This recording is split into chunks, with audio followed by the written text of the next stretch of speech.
It's working all right. We're the trade association for harness racing. We have 21,000 members, including approximately 2,500 here in New Jersey.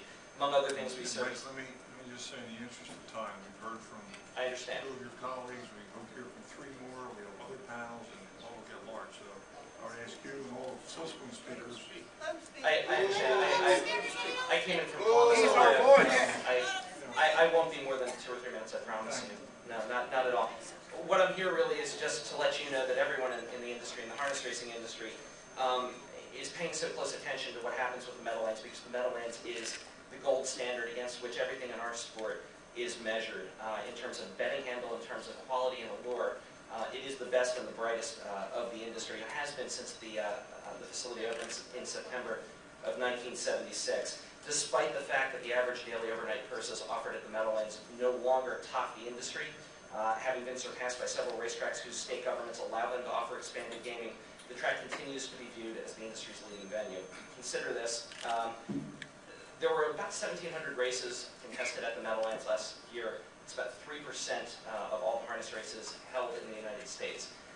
25% of all the money bet in the United States on harness racing was on Meadowlands races. So it outperforms itself in terms of the number of races.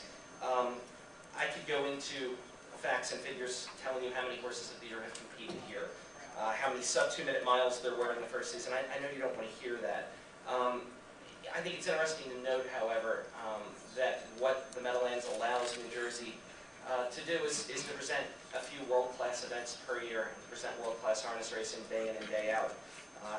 The Hamiltonian recently contested. $2.39 million was bet on the Hamiltonian from France and from Sweden. It was about 28% of the entire day's handle. And that far outpaced betting in those countries on another race that you may have heard of, the Kentucky Derby. That is how important this is. And the people wearing the white and green t-shirts in this room, they're the ones that made this happen. I would be remiss if I failed to mention freehold raceway and its importance to the industry as well. Provides a continuum of competition for horses and horsemen here in New Jersey, contributes to the state tax rolls. The job that it provides similarly should not be ignored. I basically came to say what I wanted to say, and that is that when you think of Meadowlands harness racing nationally, it's like thinking of Wrigley or Fenway or Yankee Stadium to baseball, or what Daytona is to NASCAR. It should be considered as such.